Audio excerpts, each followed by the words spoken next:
Hello everyone, welcome back to the LA Confidential podcast. My name is Aaron and I'm here with Chris and Iden, my father and brother. How are we feeling today? We're feeling great. We're feeling brand new camera-tastic because we got a new camera with better video quality, so we hope you like the new look of the camera. I can't wait to see what it looks like. I honestly haven't seen any footage from this, but we've been in Phoenix for the past 2 weeks, so we have spent the past week doing all new things. It was very different from last week. We didn't go to Sedona. We didn't do that. If you didn't see last week's podcast, you should see it. In any case, so this week we went to 2 museums, and then Dad and I, Chris and I, went hiking in the Phoenix Mountains Reserves. So who wants to talk about some of the museums we went to? Before we do that, we should probably do our question of the week. And our question of the week is very special because we've been showing up to some of these assignments, and it's been the 3 of us.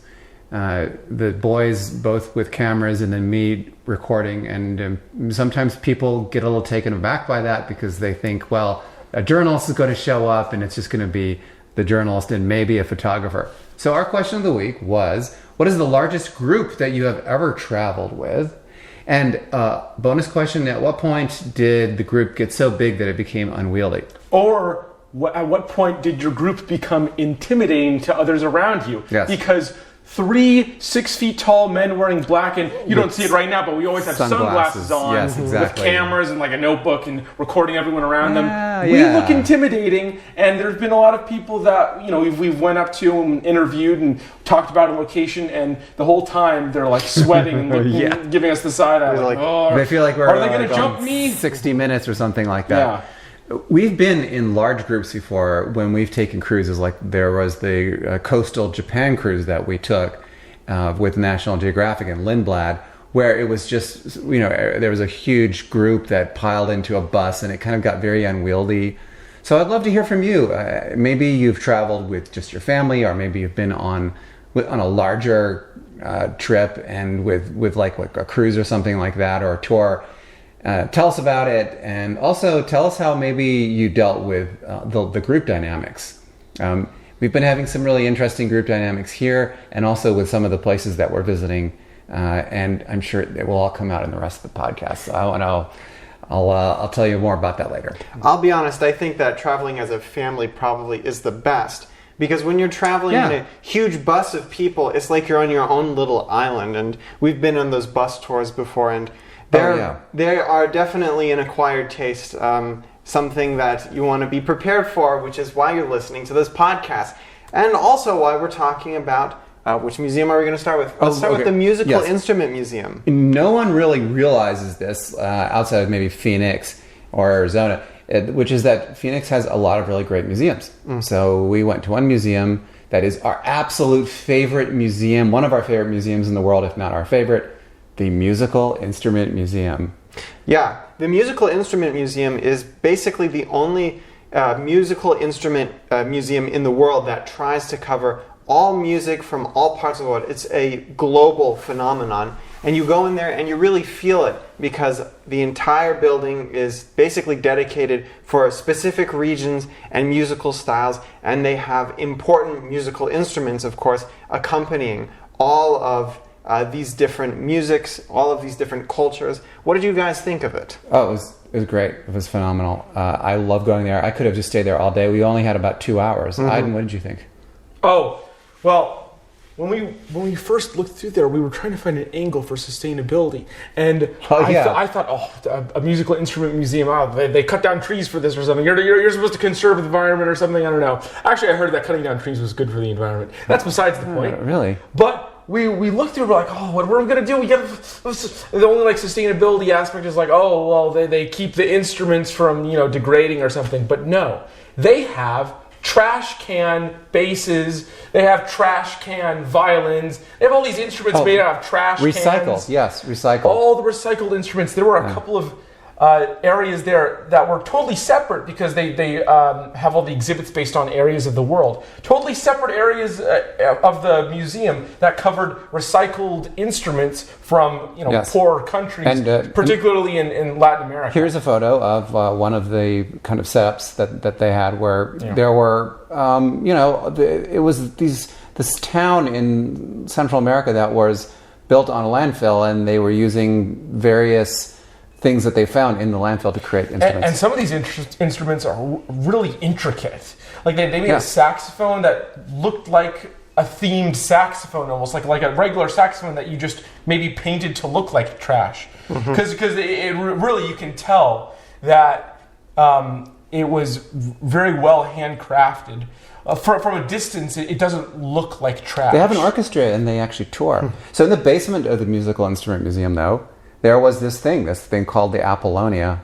Aaron, tell us about the Apollonia. The Apollonia is the largest musical instrument. Technically, it's a lot of different musical instruments, but it's the largest musical instrument in the museum.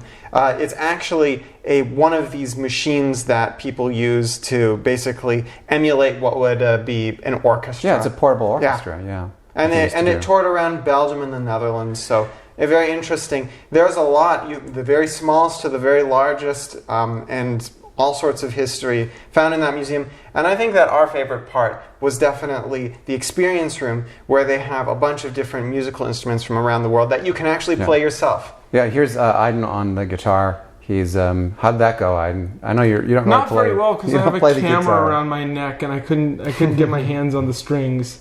But there was a harp in that room. I really enjoyed playing the harp. You can just like put your fingers in random places and get like some real groovy chords going.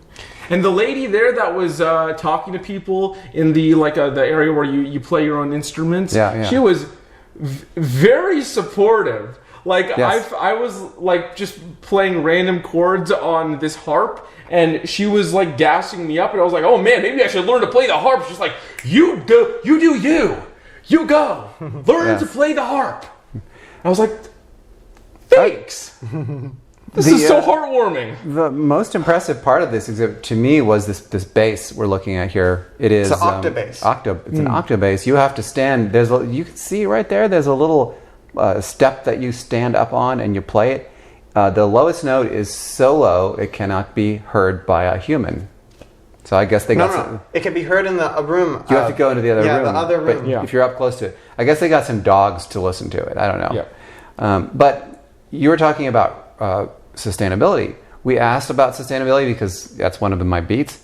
And this is the room where they do all of the restoration. Oh yeah, so that's the second thing with sustainability that they do. They have the recycled instruments, and then they have the preservation of instruments. Yes. And that's where they preserve them, and they renovate them, basically. Yeah, not renovate. It's like refurbish. What's the other word? Yeah, refurbish. Refurbish. They refurbish them. But before we move on, Iden, you had a video? I did have a video on the Musical Instrument Museum. How about we play that? Let's have a look. Right now. Okay. Roll the video. Today, we had a horn-tastic time zooming through the Musical Instrument Museum. The main mission was, how do I share instruments that are literally played every single day all across the world? From the recycled, relatively impoverished community next to a landfill. To the oldest. Our oldest instrument is a Pegu goblet drum. It's located in our ancient China exhibit upstairs, and it's 6,000 years old. To the largest. This is a portable dance organ. They would split this into 3 pieces and load them on the backs of trucks in Belgium. And even the smallest instruments. The smallest item in the Musical Instrument Museum is a little lady harmonica. Less than an inch. It actually was the first instrument to ever be played in outer space. With drums, guitars, and saxophones from every place you can think of, this museum was music to our ears. Awesome, crazy fun times. Our second museum was a place called the Hall of Flame, which is the largest firefighter museum in the world. Who knew that they had that here in Phoenix? And actually, in this picture, the flag is at half-mast because most of the employees there were at a funeral service for the director of the museum the day that we got there. Right. What a coincidence. But it's a fascinating place. This is an indoor area here. The property actually belongs to the county, but they gave it to the museum, and they built a museum on it. This is our friend Bob next to the oldest thing in the museum, which is a fire truck from the 17th, so the 18th century. 1724. 1724, thank you. Yes, it's an old fire truck. It's not really a truck. It's a from wagon. 1724. It's a wagon. Yeah. It's from England, And the way they use it is you get a couple guys to basically move a pump up and down like this, and then some people will pour water into it, and that's how you manage to get water squirting out of a hose somewhere. Yeah. I don't know how they managed to get that to work. No, they had a bucket brigade that they would bring the buckets over and transport the water. They would fill the tank, and then they would pump the water. Yeah, and even though most of the people were gone, we just stumbled upon one of the most knowledgeable guys there on all of the wagons, and he was very knowledgeable. He knew so much about each piece of the museum and brought us through all the sections, and whether it was motorized, horse-drawn, pumped manually, gas-powered, steam-powered. He knew everything about all the contraptions there, and it was really fun to see. This is the original, the fire truck that started all. The founder of the museum, his wife bought him a fire truck, and he started collecting. Yeah. And this happened when he was living, I think, in Wisconsin. Yeah. And so this is and what he would do is drive it around and let the kids play on it. The kids loved fire trucks. What a nice guy. What a nice guy. Here's actually the one of the newest fire trucks. This is a very special fire truck. Why is it so special, Aaron? Well, this is one of the newer ones. I think it's probably like the second newest. But the reason why it's so special is because it's not because of where this fire truck was, but because of what it represents. And this fire truck is a 9/11 memorial. Basically, it's a memorial to the firefighters that worked in 9/11 and that were working on the day of the crash, but then also working during the cleanup where there was the big pile. Yeah. And so it has a lot of important people who died on that day, and it also represents some of the work that was, it represents the different facilities that were there during that day. Yeah. So New York.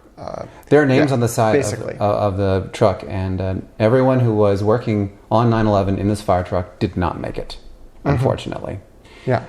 We also made another video about the Hall of Flame. Roll the next fire video that we made. Today, we had a fire time at the Hall of Flame, where we saw the entire history of firefighting. This engine was built in England in 1725. From the oldest fire pump, they believe it was either served on an estate or it was operated by an insurance fire brigade. This one was 125 years later. This pumps 250 gallons per minute. I mean, I still can't get over the fact that this was all hand-drawn. To the swanky motor vehicles of the 1950s. Their last horse-drawn engine, they had their new motorized engine waiting there, and they just traded off the horses and then went on to the engines. All the way up until 9/11. This museum is the largest collection of firefighting memorabilia in the world. What a blast. Now that was a hot video, Iden. It was fire. Yeah. Okay. Get the joke? Speaking of hot, we've been hiking around a lot. Now, Aaron and I like to get up early in the morning and walk around, and there are plenty of places to go walking in the Phoenix area. More than I actually thought. I was very surprised. Yeah. Like, everywhere you go, there's a neighborhood, and at the end of the neighborhood that backs up into the mountain, there is a little trailhead, and you can go walking up there. Yes, so we're fortunate enough to be right next to Camelback, which is one of the most scenic, of course, hikes. Grueling. Scenic mountains hikes. Near Scottsdale. Yes. But then we're also near the Phoenix Mountains Preserve. Phoenix Mountain Preserve has a ton of really great hikes. One of the ones that we did just today was Piesteva Peak, which is quite grueling. Crazy. That was 1 hour up, and it was just straight uphill. It was crazy. But really, there's much more than just grueling hikes and sharp rocks. I think one of the great opportunities that you get when you're doing some of these hikes, even the easier ones, is you get to see really just some of the beauty of the desert, and you get to really feel like you're in nature, even while you're literally in the center of Phoenix. Yeah, right. Yeah. So here's a photo of here's one of the photos that I took while we were on one of these hikes, and it really does feel sometimes like a complete alien landscape. I mean, this is just a beautiful composition. Yeah. You've got the white fluffy clouds and the blue sky, and if you didn't know this is something interesting, is now there's a special EV license plate here that is basically just white clouds and blue sky. So if you ever see that, you know it's an Arizona plate. Anyway. Well, the reason that we had these white fluffy clouds is that a hurricane had come through from Mexico, and it's been raining a lot here, which is just like very unusual. It usually is beautiful blue sky, but we've been having some rain.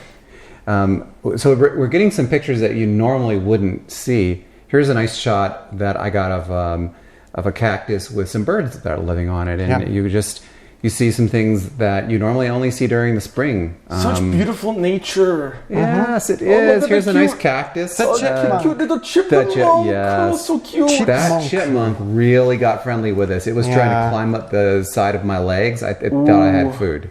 Do you think he can? Do you think the chipmunk can sing "All My Single Ladies"?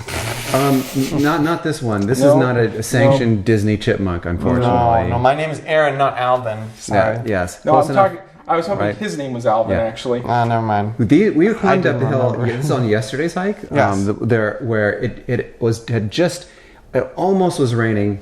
We were saying to ourselves, "Is it going to rain or not?" And then we saw all these caterpillars falling off the side of the mountain. I think they knew it was going to rain. Also, so fun fact, if you eat one of those, you die. You die. Dude, you wouldn't believe the number of articles of people eating those as a dare, and then they just die 5 days later. Well, we did not eat them. 5 days later, that's they all. look yummy, though. I mean, they're kind of juicy. Why would it be so bright and colorful if it wasn't scrumptious? Maybe it's lemon flavored. Yeah. Oh, yeah. Maybe it tastes like should Laffy try. Taffy. Next time you should try. The mountains are really beautiful here. The hiking is not the same as in Sedona. I really like hiking in Sedona. Here, there's a lot of gravel and sharp rocks. Not my thing. Yeah. But still, we're still enjoying it. I would say this: Sedona is like Mars Utopia, and Phoenix is like Mars Dystopia. Out in Phoenix, everything's round and colorful and fun and fluffy looking, and here it's all jagged and sharp, and you slip on the tiny rocks and you break your neck. People love building homes up here. Here's one home that is unfinished, and I thought, well, maybe we should see if we can get that one. No, I'm kidding. But really, the nice thing is the views. The views are just spectacular. That's what they want you to think. They want you to think it's abandoned. This one, I think this one was like an unfinished house. Go inside, go into the basement, you're going to see some stuff. And that's what we did in Phoenix last week. And now, we're going to read our question from last week to you guys. You left so many fun comments. The question from last week was, have you ever returned from a trip to find things were not as you left them? And we weren't just talking about home invasions. Let's read some of the answers. Tab says... the 94 earthquake. I came home from New Orleans to find my condo had cracks in the wall and stuff from shelves and refrigerator all over the floor. And a dive trip where we came home to find that the flaky dog sitter had pulled a TV cable out of the wall and left dog poop all over the place. Oh, yuck. God. That's gross. That's no fun. So which would be worse, coming back after an earthquake or coming back after a negligent dog sitter? I think that the earthquake might have had something to do with the negligent dog sitter. Those are different years, though. Then It's a dive trip. The second one was a different trip. Okay, I think probably the worst is the dog poop. I think the dog poop. Why is that the worst? If you have a crack in your walls, you probably have issues with the foundation that will cost thousands of dollars to repair. That's true. You can call a cleaning lady over for $150, especially if this is happening back in 1994.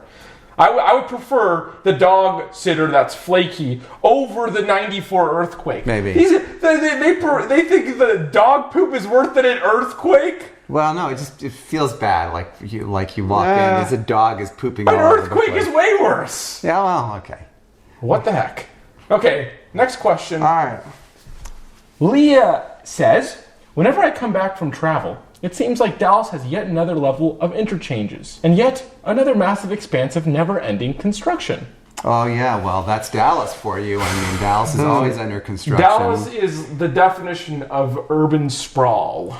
And those interchanges, actually, there is one city that kind of tops Dallas, and that's Houston. Oh yeah. Houston has them like right on one on top Thank of God the you're other. not in Houston. Yeah. No, So I it think could be it's worse. a Texas thing. Could be. Because honestly, Yeah. after being in San Antonio, because we've driven through San Antonio Yeah. at least 3 times, and every time it's insane driving through San Antonio. I remember being on probably an 8-lane highway and having to take one of the middle lanes to do a particular exit.